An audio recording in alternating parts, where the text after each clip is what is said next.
Hello everyone, welcome back to the channel. Today I'm going to show you how to get night vision in Stalker 2. Alright, but the question is there really a night vision goggles in Stalker 2? You know, this game, night vision equipment does not appear to be included, marking a departure from previous games in the series. Players have noted that the absence of the night vision goggles and related mechanics, which were common in earlier titles like Call of Pripyat.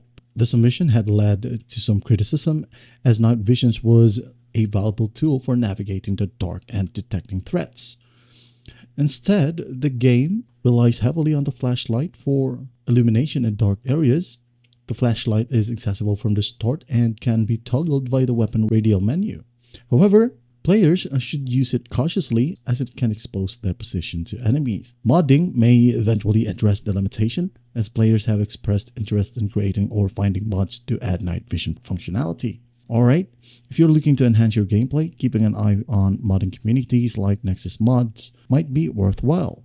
That is it. I hope this video helps, and please don't forget to share this video to your friends. And if you find this video helpful, please leave a like and subscribe. Thank you for watching. Goodbye.